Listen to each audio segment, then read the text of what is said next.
I think this is sad, folks, and if I'm not mistaken, he says he's going to resign. Listen to this, folks. This is Governor Andrew Cuomo. And I think that given the circumstances, the best way I can help now is if I step aside and let government get back to governing. And therefore that's what I'll do. Because I work for you. And doing the right thing is doing the right thing for you. Because as we say, it's not about me, it's about we. Kathy Hochul, my lieutenant governor, is smart and confident. This transition must be seamless. We have a lot going on. I'm very worried about the Delta variant, and so should you be. But she can come up to speed quickly, and my resignation will be effective in 14 days. To my team, Melissa DeRosa, Robert Mahika, Beth Garvey, Stephanie Benton, Dana Caracanudo, Kelly Cummings, Rich Azapari, Howard Zucker, Rick Cotton, John Lieber, Jack Davies, and the hundreds of dedicated administration officials. I want to say this. Thank you. Thank you. And be proud.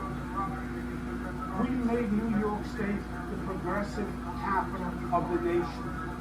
No other state government accomplished more to help people. And that is what it's all about.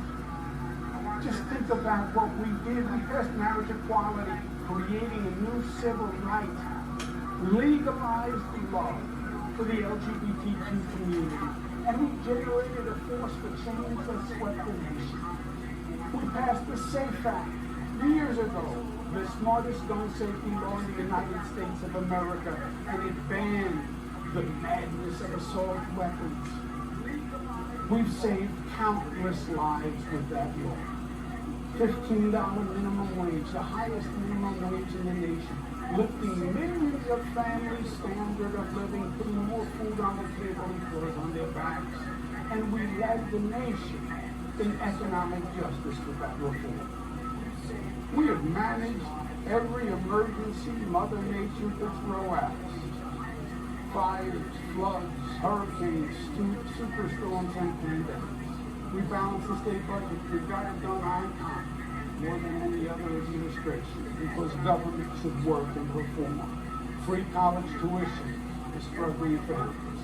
Nobody in this state will be denied their college dreams because of their issue. We've built new airports, rail, transit, roads all across this state, faster and better than ever before.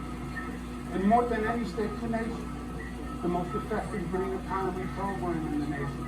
We did more for Black and Latino families than any other administration. We did more for working families. We did more for our union brothers and sisters. We did more to battle racism and anti-Semitism. Today, so much of the politics is just noise, just static. And that's why people tune it out.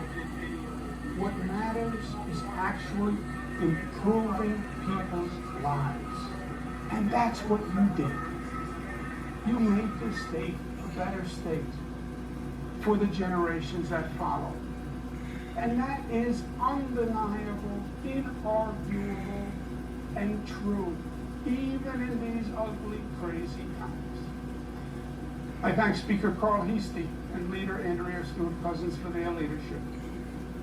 And let me say this on a personal note. In many ways, I see the world through the eyes of my daughters, Cara, Mariah, and Michaela. They are 26 and 26, twins, and 23. And I have lived this experience with and through them. I have sat on the couch with them, hearing the ugly accusations for weeks. I have seen the look in their eyes and the expression on their faces. And it hurt. I want my three jewels to know this. My greatest goal is for them to have a better future than they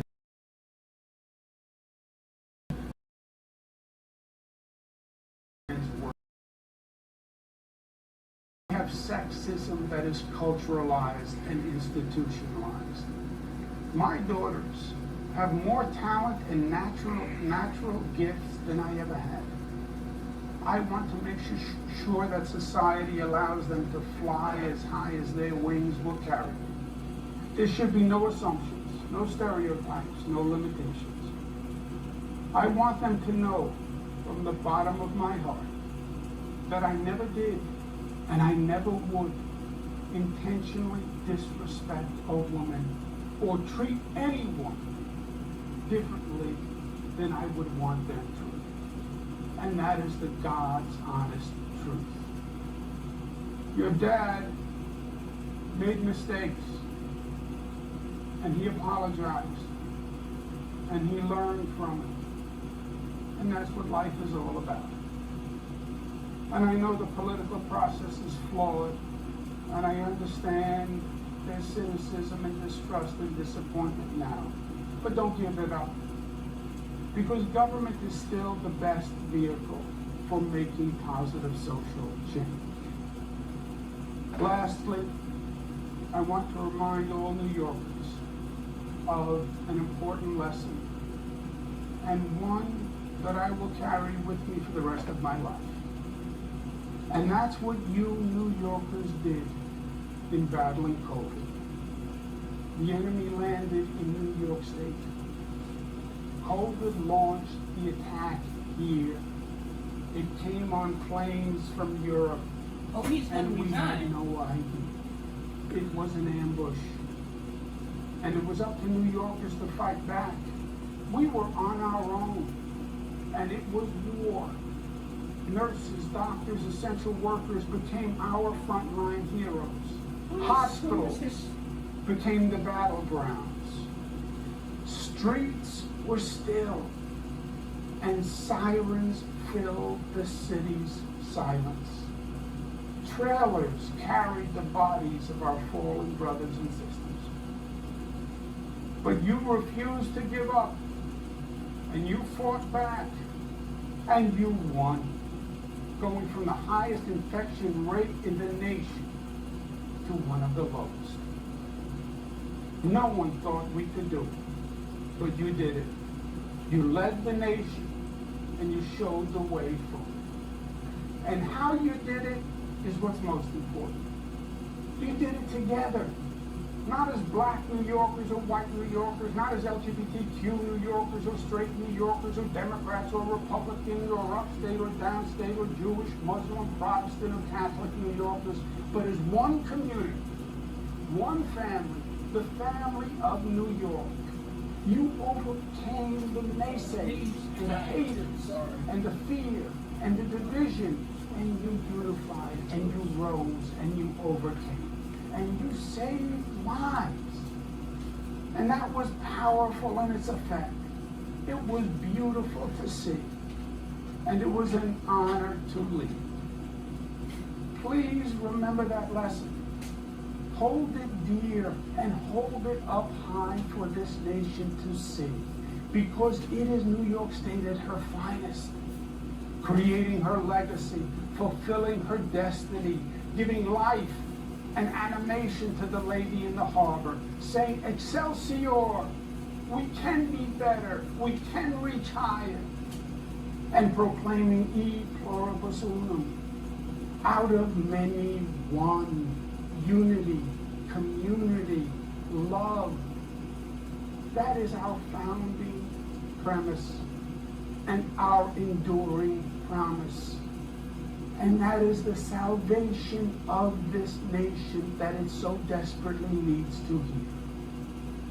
Thank you for the honor of serving you.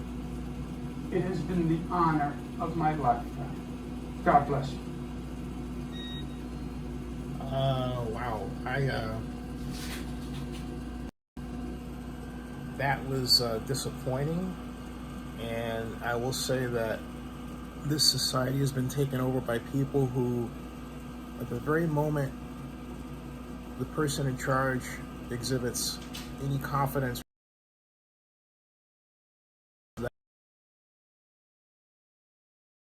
as opposed to being a true friend and colleague and saying, hey, look, this thing bothers me. That's rampant. It's a way of rising by character assassination, and it's engulfed this country.